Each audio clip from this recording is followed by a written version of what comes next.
এটা হচ্ছে কাঁঠালের সবজি। ভারতীয় যারা ভেজ পছন্দ করে বা যারা ভেজিটেরিয়ান তারা এই সবজিকে অসাধারণভাবে রান্না করে খায়। আমার রুমমেট ছিল দুজন, তারা কিন্তু ভেজ ছিল, কিন্তু তারা খুব সুন্দরভাবে তার মা এটা রান্না করে নিয়ে আসতো। প্রথমেই আমি কাঁঠালটাকে ভালো করে ধুয়ে পরিষ্কার করে নেবো। এটা ছোটো ছোটো করে টুকরো করে কেটে নিয়েছি, দেখতেই পাচ্ছেন। খুব ভালো করে পরিষ্কার করে ধুয়ে নেবো। ধুয়ে নিয়ে এটা আমি প্রেসার কুকারে দিয়ে 3টে সিটি দিয়ে দেবো। প্রেসার কুকারে দেওয়ার সময় আমাকে খেয়াল করতে হবে এর মধ্যে একটু লবণ, 2টো লঙ্কা আর হলুদ দিয়ে জলটা গুলে দিয়ে তারপর আমি এটার মধ্যে দিয়ে দিয়েছি। তারপর এটা আমি সিটি দিয়ে নেবো। সিটি দেওয়ার পর এটা আমি ড্রেন করে ছেঁকে নেবো। উনুনে একটা প্যান গরম করে নিয়ে ওর মধ্যে একটু তেল দিয়ে দিলাম। তেল দিয়ে ভালো করে কাঁঠালগুলো এরপর ভেজে নেবো। এটা কিন্তু মাস্ট, এটা স্কিপ করলে চলবে না। এইভাবে যদি রান্না না করেন তাহলে কিন্তু স্বাদটা সেরকম আসবে না। অবশ্যই কাঁঠালের যে রেশাগুলো থাকে সেগুলো যদি ভেদ হয়ে থাকে ভালো লাগে না। এটা একটু তেল দিয়ে ভাজা ভাজা হলে খুব সুন্দর এটার টেস্ট আছে মাংসের মতো। এভাবে করে আমি দেখতে পাচ্ছেন হালকা লাল করে ভেজে নিয়েছি।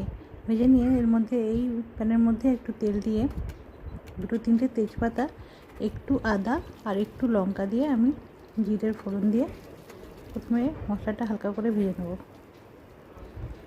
খেয়াল রাখতে হবে চুলোর আঁচ যেন খুব কম পরিমাণে থাকে, কারণ আদা আর রসুন বাটা যখন দেবেন তখন কিন্তু আঁচটা বেশি থাকলে এটা খুব সহজে পুড়ে যায় বা লেগে যায় নিচে। তাই এটাকে খুব সুন্দরভাবে গ্রেভি ভাব আনার জন্য বা সব কিছু মশলার সঙ্গে যেন মিশে এটা সেভাবে হালকা আঁচে করতে হবে। সঙ্গে আমি একটু লবণ দিয়ে নিলাম এবং ভালো করে নেড়ে নিচ্ছি। এরপর আমি এর মধ্যে দিয়ে দেবো মশলা।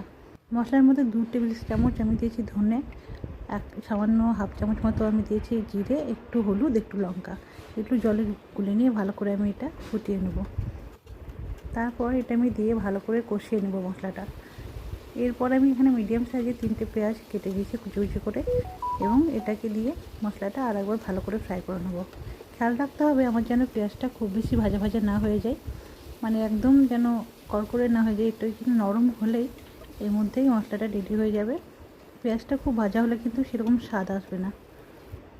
এরপর আমি এর মধ্যে দিয়ে দিচ্ছি 1 বাটি মতো দই। দইটাই হলো মেন ইনগ্রিডিয়েন্টস, এখানে আপনি দইটা দেবেন। দইটা দেওয়ার জন্যই এই যে কাঁঠালের রান্নাটার টেস্ট সম্পূর্ণ আলাদা আছে। এরপর আমি এটা হালকা করে ঢেকে নেবো। আপনি চাইলে একটু চিনি মিক্স করতে পারেন, আমি এটা দিইনি। তারপর হালকা করে আমি মাঝে মাঝে নেড়ে মশলাটা ভালো করে ভেজে নেবো। মশলাটা কষা হয়ে গেলে এর মধ্যে আমি দেখতে পাচ্ছেন যখন তেল ছেড়ে দেবে তখন কিন্তু তারপরে আমি কিন্তু কাঁঠালগুলো দেবো। যতক্ষণ না মশলাটা হালকা করে তেল না ছাড়বে ততক্ষণ কিন্তু কাঁঠালগুলো দেওয়া যাবে না। দেখতে পাচ্ছেন আমার মশলাটা খুব সুন্দরভাবে ভাজা হয়ে গেছে। পেঁয়াজগুলো খুব বেশি কড়া হয়নি, নরম হয়ে আছে। এরপর আমি কাঁঠালটা এর মধ্যে মিক্স করে দেবো।